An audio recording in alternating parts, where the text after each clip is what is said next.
Iran আর ইসরায়েলের যুদ্ধে সারা বিশ্বে আতঙ্ক ছড়িয়ে আছে। এরই মধ্যে সৌদি আরব সাগর থেকে এক বিশাল টাইমার বোমার উদ্ধার করা হলো। সবাই দেখতে থাকেন। অবশিষ্টে পুলিশ এসে সে টাইমার বোমাটাকে উদ্ধার করে। পুলিশ প্রশাসন এসে গবেষণা করে এটা কোন দেশ থেকে এসেছে তার কোনো হদিশ পাওয়া যায়নি।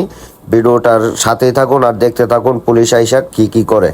পুলিশ প্রথমে এসে আমাদেরকে ধরে বলে, এত রাত্রে তোরা সাগরে কি করতেছিস? আমরা বলতেছি যে আমরা মাছ মারার জন্য আসছি। ওরা বলতেছে যে মাছ মারা কিনা নিষেধ। তো আমরা বলতেছি আমরা তো জানি না, পরবর্তীতে আর আসবো না। তো ওরা বলতেছে যাই হোক, তোরা ভিডিও করছস ওইগুলা ডিলিট করে দে, এটা আমরা দেখতেছি। তখন আমরা আর কি করবো, আমরা ভিডিওগুলো ডিলিট করে দিয়েছি। আবার রুমে এসে অ্যাপস দিয়ে ব্যাগ নিয়ে এসেছি।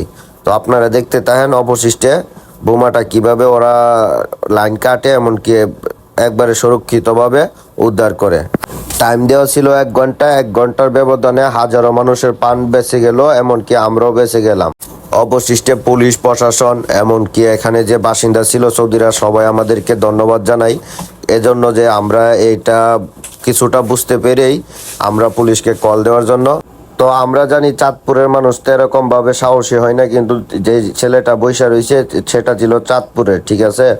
ও অনেকক্ষণ ধরে বসে রয়েছে, এমনকি দেখতেছে এটা কি। তারপর ওই নিজে বলে যে এটা তো টাইম চলতেছে, এটা ঘুরি নাকি। তারপর একটু কাছে গিয়া ফার্স্ট লাইট মাইরা ও দেখে কি এটা সেম বোমার সিস্টেম। তখনই সন্দেহ লাগে, ও এটা ধরে পারে নিয়ে আসে। পারে নেওয়া আসা মাত্রই আমরা বুঝতে পারি যে না, এটা বোমা।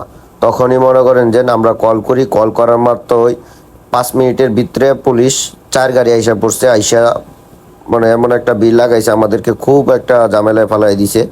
তারপর দেখেন বোমাটা অবশিষ্টে কিভাবে উদ্ধার করে পুলিশ, এটাই দেখেন। আমরা আসলে বুঝতে পারি না এটার ভিতরে যে বোমা আছে। আমরা ভাবছি এটা বুটি। সাগরের মধ্যে প্রায় সময় এগুলা দেখি আমরা, পোলাপানে চালায়, এমনকি বড়রা চালায় মাছ ধরার জন্য ইউজ করে। কিন্তু এটার ভিতরে বোমা ছিল, আমরা কিছুতেই বুঝতে পারি না। এক সৌদি আসছে, সৌদি বলছে কি পাইছস? তারপর দেখতেছে এটার মধ্যে টাইম চলতেছে। তো সন্দেহজনক, পুলিশকে কল করে। তারপর পুলিশ আসে। পুলিশ আইসা এটার থেকে বোমা শনাক্ত করে, এমনকি পুলিশে এটাকে তারতিব করে। যাই হোক, পরবর্তীতে ভিডিও আপনাদেরকে আমি দেখা যাচ্ছি এটার ভিতরে কিভাবে বোমা, কিভাবে বুঝলো পুলিশ, আর কিভাবে এটা থেকে বের করলো। তো পরবর্তী ভিডিও দেখার জন্য পেজটা ফলো করে রাখুন।